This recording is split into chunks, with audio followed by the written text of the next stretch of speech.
Hey, everybody, welcome. It's the Overflow podcast, episode 14 today. Yay, 14. That's right. We just had Palm Sunday this previous weekend. Mm-hmm. Awesome Holy time. Week is underway. That's right.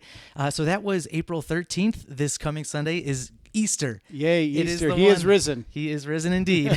We'll get ready. We'll practice that. That's There you good. go. So we've got a question for today's podcast. And in fact, we also have somebody else that they didn't write in, but they called me and had some interesting things that on their mind that they would like for us to at least mention or talk about. All right. Yeah, but good stuff. This previous Sunday's sermon, it was titled The Warning of Hope. Mm-hmm. The Warning. Probably because chapter 3 of 2 Thessalonians actually has a warning for idleness. Against idleness. Against idleness. Yes. Yeah, you don't want to be warned for it. But yeah, a warning against idleness. Yeah, don't be idle. Right, yes. And don't be like the not busy people, but rather busy bodies. Right. Yeah. So you actually start off your sermon with a few different points, and one of them is that work is more than just a suggestion. Right. Yeah, Paul uses in here, like I said Sunday, that one way that you can get an idea of what is on the author's mind or what the point of this particular section is, look for repeated words. Yeah. And Paul repeats the word command 4 times, and he uses the word obey once. So there's 5 times inside of about 15 verses where he uses either command or obey, which to obey implies that there's a command to obey. Absolutely. Right? So it's pretty obvious that Paul's not just suggesting that we get to work or stay at work and not veg out like we've said previous weeks, but he commands it. He says this is something you have to do. Yeah. And we talked about the idea of a command that we don't have to be commanded to do something that comes naturally, right? You don't have to command, or you don't have to teach a kid to say no. Right. The kid figures that out real early with, hey, share with your sister. No, they say that a lot. So we have to command things like share. We have to command things like be nice, be kind, because it's in our nature to kind of not do that. So that dang sin nature, the right. fallen nature. So it's probably in our nature to drift to idleness more naturally than it is to drift to work more naturally. Yeah. There is that tendency towards rebellion of what God has created, and that is so unfortunate because it's a natural tendency. But yes, in the garden, before the fall, right, before sin entered into the world, we were given the command to work. Right. And it's a wonderful thing, in fact, that we're made in the image of God and into his likeness. And he is a God that works. He's a God that produces. He is a God that is creative and active. We're to be the same way. Yeah, and it tells us in Genesis that on the, there's the 6th day, and on the 7th day, he rested from all his work. Now, interesting, his work was let there be light, and there was. So we think of work as toil and heavy toil, but God is at work. God is faithful to finish the work and complete the work in you. And so work is a way that we express or we reflect God's image. So it's not something that is, I got to go to work kind of a thing. It should be, wow, I get to work. Yep. You brought up the very interesting dynamic between toil and work, and I do want to get to that actually in a little bit. Jesus himself said, as one of his quote-unquote blasphemous claims was, God is working and I work. Jesus was still doing work, and that's the whole thing. We are continually working. That's why we are co-laborers with Christ. Yeah, absolutely. Yeah.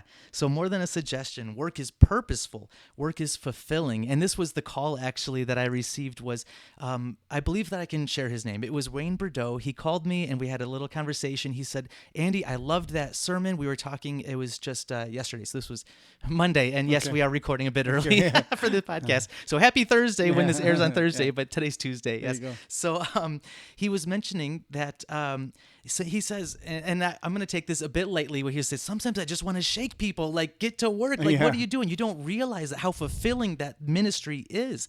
This is food that you know not of. Right. It's when Paul says that I've become a servant to everyone, and I've become, to the weak, I become weak to save some of the weak. And then at the end, he says, I become all things to all men that I might save some and share in the blessing of the gospel, share in its blessings, right? And there's something when you are working and when you're part of God's mission and you're seeing the fruit of your labor and you're seeing things happen because, wow, God invited me into this. Yeah. That is far fulfilling. It's easy, it's interesting. There are times when I'll say to my wife, "Oh, I'm so tired. I just need like a time to veg out," right? Yeah. And so we'll sit on the couch and I don't know, we'll find something and we'll just veg out. And I find that I can do that for just a few episodes maybe and a limited amount of time. But then after a while, what begins to creep in is this sense of like, so what's the point? Why am I here? There's got to be something more productive to do. And I can only imagine what happens when without work, what would our purpose be? Just to sit and binge TV? I mean, and entertain ourselves. So yeah, I think there's a great fulfillment that comes when we enter into work and we can see the fruit of our labor. We had a cleaning day here on Monday and great group of people showed up. And afterwards it was fun, like to sit and look at it and go, wow, the porch looks great. The flower beds look great. The floors are looking great. Wow, look, we got to make a difference. Absolutely. And a big shout out to all of the volunteers and people that came on Saturday to help us out for many hours on Saturday. Yeah. That was great. And I walked the pathway today and I was just thinking, even now, days later, wow, this looks really nice out here. That's what I was thinking. It's just very clean, very fresh. There's this new revitalization that happens. You feel good. Right. And that's the fruit of that labor, Right. really. Yeah, to look back at it. I like how you mentioned that it being fruit from labor because part of that difference between toil and work is a trust or faith that God is the one who is going to provide the outcome. And if we are to be producing anything, we need to abide in the vine. So if it's fruit from labor and he's the Lord of the harvest, right, then he's the Lord of the process as well. Sure. And so the best way to have a good harvest, if he's the Lord of it, is to rest in him for that harvest to come. Sure. This idea of rest is interesting. In John 15, Jesus tells us that he is the vine, we are the branches, and we can't produce fruit without him. So abide in him. Some translations would use the word rest there. And so I think we see rest, or we think of rest as doing what I just said, vegging out on the couch, and I think there's time for that. The word for Sabbath is Shabbat, which means to cease. It really means to just stop doing. And I think as Western people, we become more human doings than human beings because we always have to be doing. So there is an element of rest where you just stop everything and rest for a second. But there's another side of rest that is abiding, that, hey, I'm trusting that as I do my part, I'm not quite sure how I fit in, but as I do my part, God's going to do his part through me. And that's, I don't have to be responsible for the fruit. I have to be responsible for doing what God's called me to do and let him bring the fruit out. Yeah. And for me, someone that is an Enneagram 3 achiever, right? It's like, okay, what fruit am I bringing? What fruit am I? And it's not what fruit am I bringing. It's what fruit is God bringing through me. Absolutely. Right. I think that's what Paul talks about when he talks about being a servant for everyone in 1 Corinthians. I think that's what God's talking about through John 15, the vine and the branches. It's just this idea that, hey, you do your part. I'm inviting you into the process, and you're going to share in the blessing when I bring fruit through you, through your work, through your toil. Absolutely. Yeah. And so rest then and abiding in Jesus, rest is then not the absence of work or doing work. It's more so a posture of your heart, the position of saying that, okay, I trust you, God, to be the producer through this. The same thing as, Paul and Apollos, water and plant, but it's God who always provides the growth. The same thing with the people that say, oh, this person is a healer, I'm able to heal people. No, you're not able to heal people. It's God healing people through you. You're the vessel. Right. We're the flesh tent, and it's his spirit producing anything through us. Yeah, we were talking about small group ministry. We call it Family on Mission here at the Well. We were talking about that with some folks a couple weeks ago. And sometimes when you're doing every week, you're getting together and you're wondering, Am I making any difference? Right? All right. We're opening up our house. We're doing the whole potluck thing and da da da da da da da da da. And then this person said to me, "No, I remember people in that group 2 years ago, where they were then and where they were now." Yeah. And I think with, again, the Western mindset is we're so event driven, so impact driven, that we want to say, well, what is this having impact for me right now? And we're not a very patient society, and not a very long suffering, which is a good Bible word, right? Yeah. Long suffering.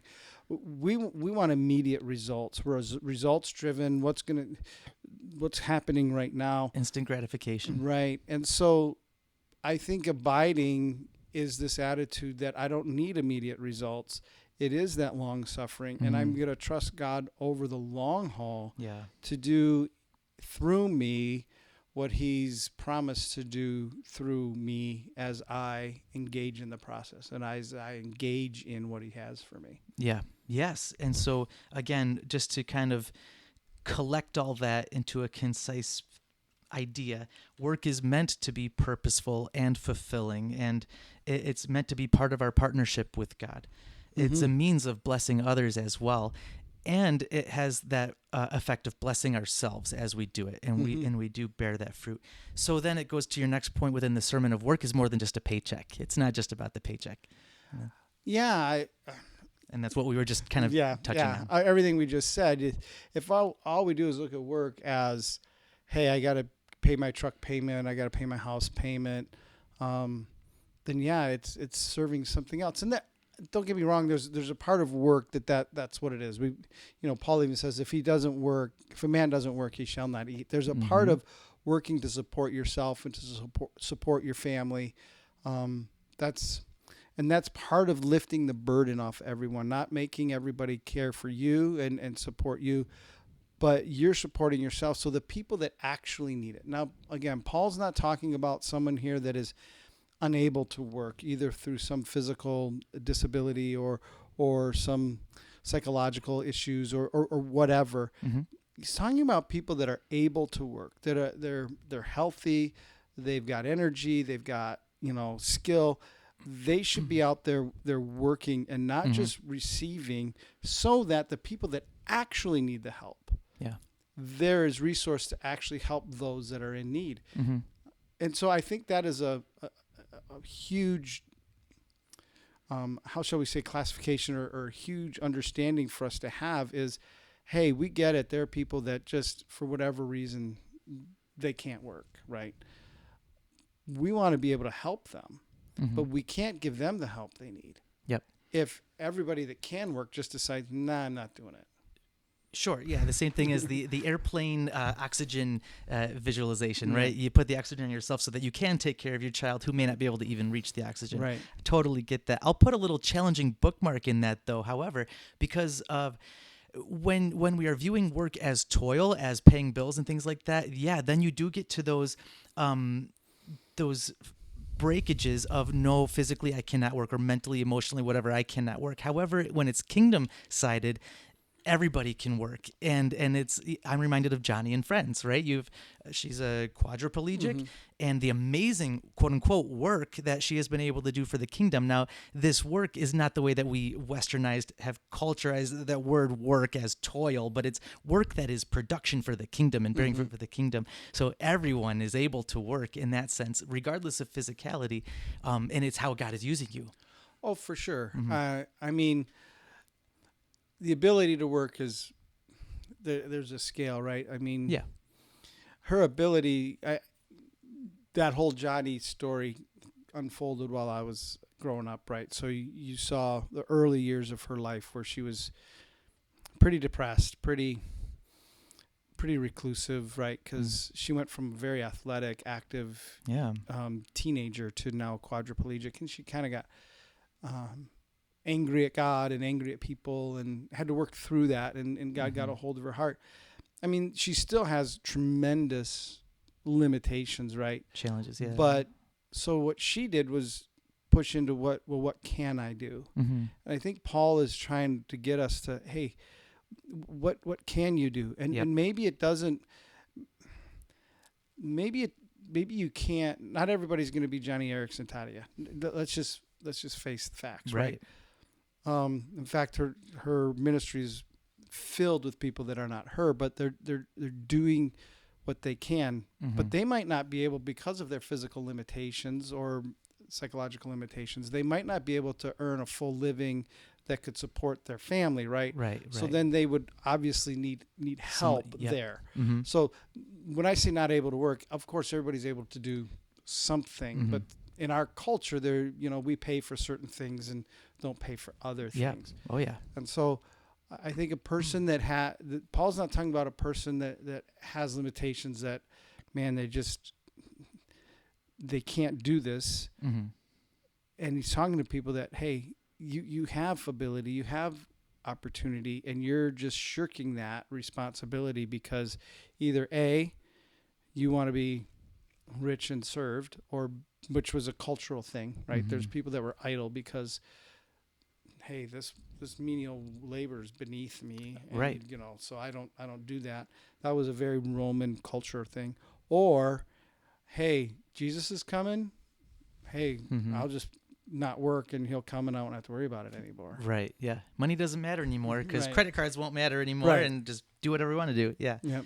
Yeah. Well, that brings us to another point, though, that as we said, work was something that was instituted before the fall and before sin entered the world, and then toil actually is the word that is used after that point in Genesis 3:17 through 19. Cursed is the ground because of you, through painful toil. Painful toil. This is toil that is full of pain. Listen, I get it every day, man. After after Saturday, I had some pain. Sure. So you will eat the food from the ground.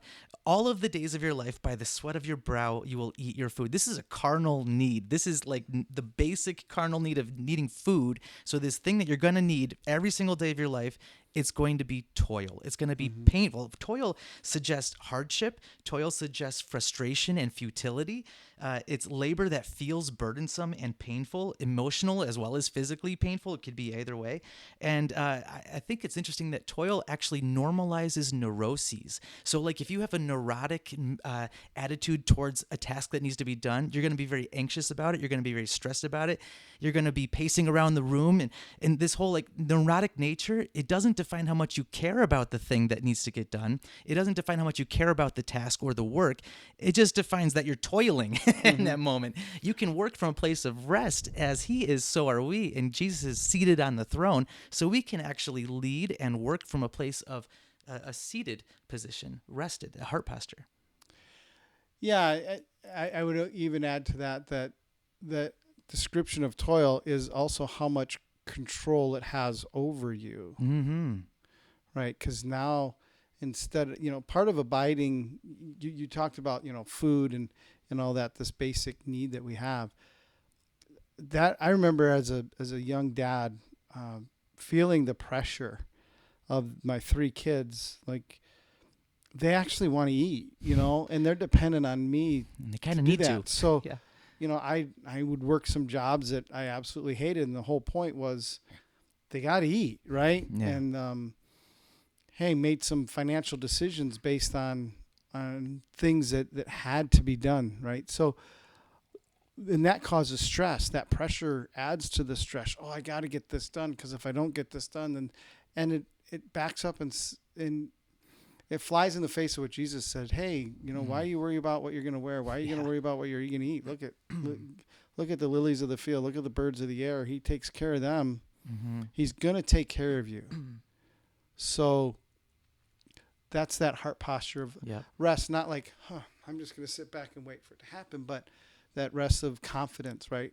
This thing doesn't have to have power over me, because the power that's in me is greater than that which is in the world. So I know God's going to provide for me, which is an interesting way to go to a job. It's an interesting way to go and interact with your career. Like, we feel so, I've got to advance my career. I hear people, I got to advance my career. I've been thinking career orientation and all that stuff. And we got to think kingdom and let God handle the career part, right? Yeah, absolutely. Yeah, and so you closed or got you went to the end of your sermon, your message, through the phrase that work is more than individualistic. Mm-hmm. And in other words, work, when we do it, we're lifting burdens off of others. That's part of this mentality of do not consider yourself higher than others, right? Literally, as Jesus humbled himself into the form of a man, did not even consider himself, worthy. Mm-hmm. He humbled himself and died for us, and he served for us. That's what we're called to do, the same thing, and we're to lift burdens off of each other. Yeah, it's twofold, right? Yeah, lifting burdens so that, hey, I have the ability to not always be. I use the word mooching because a lot of commentators use that word. I'm not unnecessarily receiving stuff from other people, so they don't have their burdens, and then I also get to lift burden, right? I now have the ability through work to help not just lift burdens from the people that might support me, but people in need. Like I can come alongside them in their burden because I have that. So there's that burden lifting mentality, but then there's also the gospel proclamation mentality, Yes. right?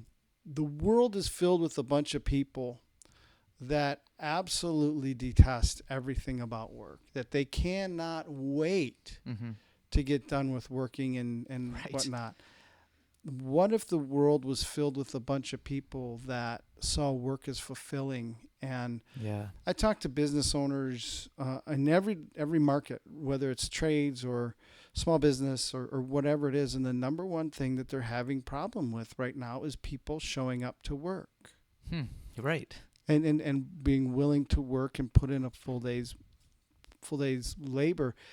What if Christians were not those people? What if Christians were people that, hey, if you got to be here at 8:30, man, I'm not working for the paycheck. I'm working for the Lord, and I'm working because that's how I'm carved out, and this is where the Lord has me. I'm going to rest in that.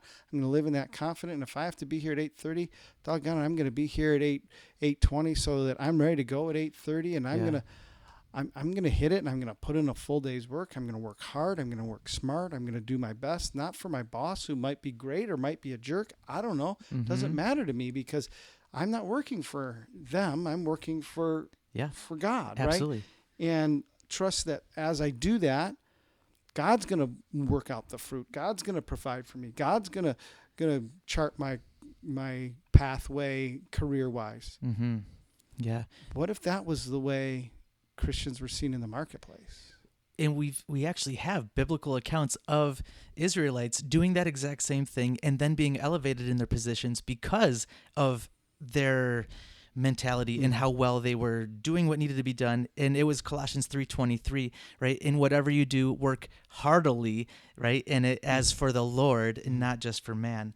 Yeah. So the interesting thing as well is that Ecclesiastes talks about the word toil in the sense that it's expressing the futility of life that is when you're separated from God or you're operating life apart from God. That's when you start feeling this futility and that stress and the anxiety and the hardship and the burdens of it. And so, what if Christians were able to actually say, okay, God, before my feet touch the ground in the morning, I really need you today, right? Give me the strength to emulate you, to be like you, no matter who I come across, and let me know you better today than I knew you yesterday. Let me emulate you, all that sort of stuff better than I did before. And so every day it's an increasing growth type of a thing. And he closes this little section with saying, and don't get tired or don't grow weary of doing good. And he starts it off with, pray that the word would spread rapidly. Yeah. So this work that we do has this gospel presentation tied to it. Again, I think a theme through all of Paul's writings is, do people see anything different in you because of your relationship with Christ? Are you different in the way you treat one another? Are your marriages different? Is your grace and your mercy towards other people different? Are you quick to forgive? Are you different that way? Is your grief different? Is your work different? Is your worship different? Right. Are you a different person because of Christ? Yep. And I think that's a great question for us to wrestle through all the time. They will know you by your fruit. So if an orange only comes from an orange tree, are you producing oranges, right? Yeah. So this all culminates to our question for the week, which it says, quote unquote, Where does retirement stand in the context of this sermon if you're retired but physically able to work? Yeah, retirement. First of all, it's interesting. You don't see that anywhere in Scripture, but there's a very real physical thing. I mentioned Saturday. I felt the pain of the toil, right, as we're moving stuff around, and you do more work. You go, oh wow, I used to be able to do that, and when I was 35, that didn't hurt. Right. Now that I'm 56, oh man, right? It does. We're doing some work around the house this weekend, and you wake up the next day and you're sore. Yeah. So there's this idea that this reality that as you get older, you just can't do as much. I mean, physically, my body can't do what I did in my 30s. Yeah. That's just, and when I hit 70, it's not gonna be able to do what I do now. I helped my dad move and a couple of weeks ago, and man, I felt like I was he had all his guys that are also 60 or 70 years old helping us move, and I felt like I was, Charles A Atlas. young buck. Right, there you go. But if I work with my sons and my son-in-law and all that stuff, I feel like I'm a weak old man. But so there's a reality that our ability to work as hard as we did wanes, right? It takes longer. We move slower. We get tired quicker. That's just the aging process. But I think we've seen retirement in this country in particular as a time where we go, all right, I put in my time. I'm done. As I said, I'm 56, and once you hit 55, you start thinking about retirement, right? I remember growing up, that was mostly 65 is when you started, people retired and whatnot. When you get to use the menu at Denny's. I already can. But anyway, I kind of like senior discounts now.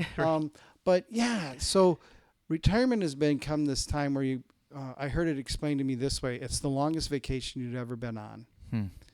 I don't think that is a biblical way of retirement. No. Again, I think if we apply this, I think if Paul was writing, he would write, does anybody see anything different in you in your retirement? I see some people retire and, all of a sudden it's a life of play. It's a life of entertainment. It's a life of doing what I want, when I want, how I want. Yeah. And I don't think that's a biblical view of it. I would like us to see retirement as a time where now I have removed the paycheck out of the equation. So now I truly get to work without the pressure of the paycheck. Yep. I'm freed up to do. Yeah. Right. I see some people that they're retired and they're doing a lot of work for the kingdom. They're doing a lot of work for the Lord. They're taking now their time and they're using it in a way that doesn't demand a paycheck, but it is work that needs to be done, whether within the church or elsewhere in their community, to make a difference. There's a few people in our church that come to mind that they've retired. They're no longer pulling a corporate paycheck, but they're still very active. They're still working. They're not just going off and goofing off all the time. Absolutely. It's fitting that you used that physicality nature of growing old or growing older, the limitations of what you can do physically, because one of the only real references I could find to be close to retirement is from Numbers chapter 8, where the Lord is speaking to Moses and he's telling his people, he's talking about the Levites, the people who are in charge of serving and carrying the tabernacle and things like that. And so he says, okay, for the men who are 25 years and then upward until literally 50, then they're the ones who are going to be serving. Then there's this retirement that happens after 50 for the Levites, but they don't actually retire to a leisurely life. They just transfer to another type of work, and they do guards work after that point. And so that's the only thing that I was able to find in the Bible. Yeah, the heavy lifting part leaves. Exactly. But they still have a role to fulfill. It's not just sit back and, all right, you do it. And I hope that when I get there at some point, whatever that is, that I know now that I have more expendable time than I had when I had 3 kids in the house. I have more expendable income because I don't have 3 kids that I've got to help. They're all through college and all that. They're all married and off on doing their thing. So now I have little bit more margin and flexibility in my time and in my resources. I know more now than I did when I was For 30. sure. Um, and so because of that, I shouldn't be then going, I'm out. I should be taking that extra time, that margin financial state, that mental state of, hey, I've got some worldly wisdom, and I should be leveraging that Yeah. for the kingdom, both in the church and in our community. You're absolutely right. And as soon as this question came in, I was immediately reminded of a sermon from John Piper. And this is a famous sermon. In fact, it's called the Shells Sermon these days. It was called something else back when he first did it. But this was part of Passion 2000, believe it or Okay. not. It was titled One Day, Passion 2000. And he was trying to compel the listeners that day on devoting their lives and living for God. And he was talking about his church just received the news a couple weeks earlier that two elderly women, they were pushing 80 actually, and they were missionaries in Cameroon. They were going from village to village, evangelizing, doing all their things that they were doing in the ministry. Like I said, almost 80 years old, and the brakes go out on their vehicle, and they went off of a cliff, and both of them perished in that accident. And he asked his church, he goes, "Is this a tragedy?" And he asked that to the whole stadium, and he goes, "Let me tell you what really is a tragedy." And he pulled out a Reader's Digest article from 1998. So this was just 2 years before this point. And let me say this. The title of the article was called "Start Now, Retire Early." Bob and Penny took early retirement at age 51 and 59. Now they live in Punta Gorda, Florida, where they cruise on their 30-foot boat and collect shells. He goes, "This is a tragedy, and companies spend billions of dollars to get you to buy it. The American dream, a nice car, a nice house, a life of leisure, collecting shells, as the last chapter of your life before you stand before your Creator to give an account of what you have done. Here it is, Lord, my shell collection. Look, Lord, my shell collection, and I've got a good golf swing. And look at my boat, God." Like, whoa, you know? And he goes, that's the real tragedy right there. The two women that gave their lives for the ministry, their reception into that welcome home time, the judgment day, is vastly different than, "Look, Lord, my shell collection." Yeah, I mentioned I moved my dad, and he was in a community down in Florida, 55 and older community, country club community, had Yeah. 4 golf courses and 2 clubhouses and pools and all of that. Yep. And I spent some time down there, and here's what I noticed: I think there's 3,000 or 4,000 homes in this complex, right? So you're talking 6,000 to 8,000 people, and that's what they did. I mean, they didn't collect shells, but they got up, they went golfing, they played pickleball, they went to the club, had dinner, and then they went to someone's house, had drinks, and then they got up and did it all over again. And Yeah. I tend to look at that and go, so that's the goal, that so that's it. Now I'm 55, 60, 65, 70 years old, and what? I'm left to collect shells? No. Yeah. I'm to use what I have and reinvest and take that time and continually work, continually to be the person that is contributing and lifting burdens of people. Yeah. I'm shocked. I would love to see the quote unquote empty nesters be the backbone of our kids ministry. Yeah. There's almost a ramping up that should be taking place. So that, the young parents that are like running with one Yeah. tongue hanging out, why are they the ones that are always serving? Let's get the people that, and Yeah. a lot of time, and I got in trouble in one church for saying this, hey, the people that have the time and the energy, it's not your time to go, hey, I did my time. No, it's now your time to do your time. Right. There's a lot of ego and entitlement that's built into that other way. Yep. Yeah. So God's kingdom is often characterized by being an upside down kingdom, right? The first shall be the last. We actually win by surrendering. That's that's pretty unique. And we produce by abiding, and we can work from a place of rest. That would denote, again, trust and faith in God being able to handle these things. And if the sparrows have what they need and so on and so forth, we're good. We don't need to worry about that stuff. Right. Yeah. For sure. So good. Well, I loved this past sermon, and we are looking forward to our Good Friday service this coming Friday, and that'll be on the 18th. And we've got our Sunday services, our Easter services at 9 o'clock in the morning, as well as 10:45 in the morning for anyone out there. Which is a change. If you come Yes. at 10, you're either going to be really late or really early. One of the That two is- things. Yes, that is a change. So I'm trying to let you guys know, and we will have baptisms at both of those services. So last chance, guys, sign up if you really want to be a part of that. We would be happy. Or if you feel it in the moment, bring extra clothes, possibly, because we're going to be... Come ready to get wet. That's right. That's right. It's going to be a good time. And then after Easter, we're starting a new sermon series on Jude. Yeah, in his grip, we're In calling his it. grip. I think Yeah. that's so cool. Yeah, for sure. It'll be fun. Yep. Well, thanks again for listening, folks. We love you. Have a great rest of your day, and we'll see you next time. He is risen. He is risen indeed.